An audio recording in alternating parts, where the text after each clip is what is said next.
Hey everybody, it's Rob from Flailthroughs. This is Gundam Battle Operation 2, and this is the Zeong. It is, of course, a space-only mobile suit, and it is a new type-use mobile suit, so at this point in things that means a lot of remote weaponry. Wire-guided, of course, but the Zeong has a bunch of fun weapons, and can do a lot of damage, but I'm finding that the optimal use is very complex. Because, let me explain its arsenal a little bit. The main gun, the main double megaparticle cannons are the finger guns. They can fire maybe twice without overheating. They can charge for extra damage, but they do, I believe they have piercing even uncharged. I did a little experimenting with that in training mode, and I'm not sure if that's the case, or if it's just that one hand was hitting one target and the other was hitting another. Tried it a couple of times, never was 100% sure. But, okay, so, yeah, it has that as the main weapon. They can be fired uncharged, but not frequently. It has the two guns on its waist, which have to be charged, but do pretty tremendous damage and then overheat.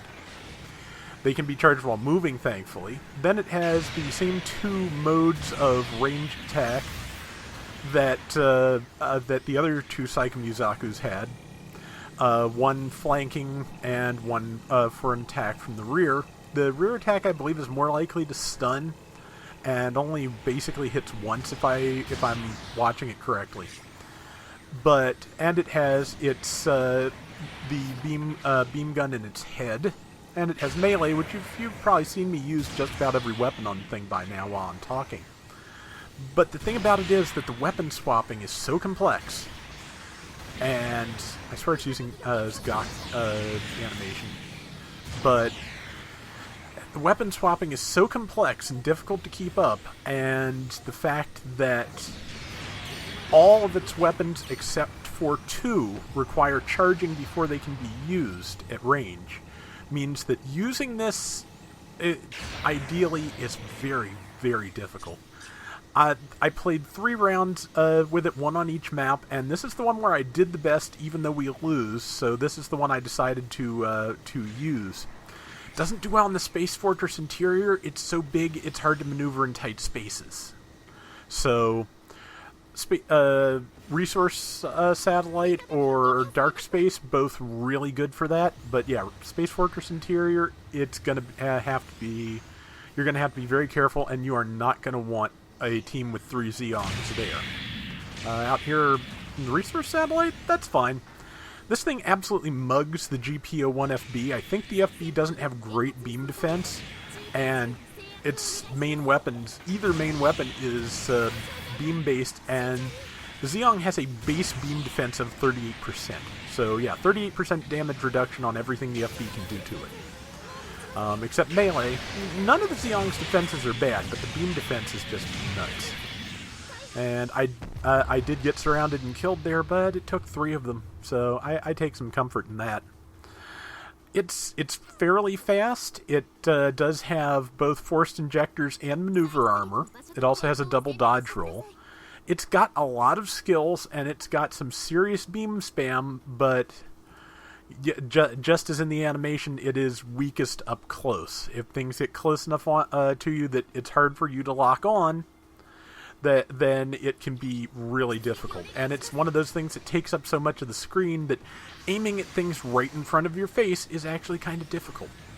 So yeah, you want to be at a range like this, using the remote weapons to get a chance to charge that beam gun, then go to the main gun, which, yeah, can recharge relatively quickly, but if you use it up, it's gonna be a minute.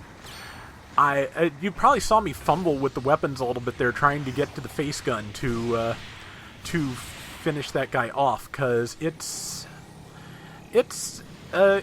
like I said, difficult to do the weapon swapping. This is the second round I played, so I'd rearranged it a little bit. I have the waist guns and the rear attack remote weapon on quick swap, as opposed to the base of the default of the 2 kinds of remote attacks. I find that a little bit better because it's basically I have all the hardest hitting attacks loaded up, and then I can switch to the other Psychommu attack and the face gun when I need to for spot use. That's pretty much how I'm using it, and it works fairly well. I believe that is a standard Gundam coming after me, which is, as we know, not a great matchup for me. For one thing, it's using a Hyper Bazooka, which ballistic weapons are... Though Zeong's weaker against those than it is beams by a good margin. Right now, if I got lower, I could probably kill this guy faster, but I'm trying to keep myself safe. And again, fumbling with weapons while I try to get both a bead on him, which I got finally in time to get the assist, and also, keep myself alive. We've got about 2 minutes left in the match. I think this may be the one where somebody bombed our base, but no, it's not. I think that was a different one. But there was the first round I played, somebody bombed our base, and when I asked for support to get the bomb defused, somebody did support me, but they also knocked me off of it so that I did not have time to defuse. We still won that one, but overall, like I said, I think this is a better round, so that's what I'm gonna run, because as I've done a good bit of damage here, and did not expect that person to be that low on health. I remember. But as you can see, the face gun doesn't do a lot of damage. It's just, again, for spot work. The other guns are much more powerful, but the face gun can fire about 2-3 times in a row without overheating, so it's good for follow-up when you are out of everything else. As you can see, I'm once again fumbling to find it while I'm way away from this guy, because, yeah, my fingers were overheated, so I had to try and use the other guns. But I got him now. Yeah, it just took time to get in range for the Psychommu. And that's the waste guns, which I missed with by a country mile. Got another Zeong on me, which is not ideal. Trying to get this charged and fired before I get stunned, but it did not happen. That Zeong is doing a really good job of harassing me, which, again, that's...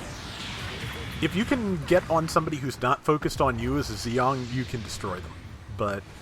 I wasn't paying enough attention to it, so I instead got destroyed, because like I said, I learned that GPO1FBs kind of melt when exposed to a Zeong, so I was kind of trying to do that, and it just backfired. As you can see, we've got an 1100 point deficiency. We made up quite a bit of a opening deficit, but we're not going to make up the rest. It's going to be close, but not quite it. And I'm just too far away with the 5 seconds we've got left to get close enough to do anything significant. So, it's bad luck. Yeah, I got a couple of shots off, but nothing. But, I played worse rounds. Matter of fact, of the 3 I played, the 2 of them were worse. So, yeah, mission failed. Sad Zeongs. But still, top score, top assist, top damage. It is a powerful machine, and it's got some stuff going for it. So, yeah, I hope you get it if you want it, because it's really interesting to use. But like I said, it is very difficult. I'd say at least as difficult as the Thunderbolt Gundam and Psycho Zaku to use effectively. So, good luck to all who want it and who get it. And that is going to do it for today's Gundam Battle Operation 2. We'll be back soon with more. So until next time, everybody take care and have fun. Later! Okay, and if Rob's memory lasts for more than 2 seconds, I will have a screen grab up here of what my parts are for the Zeong.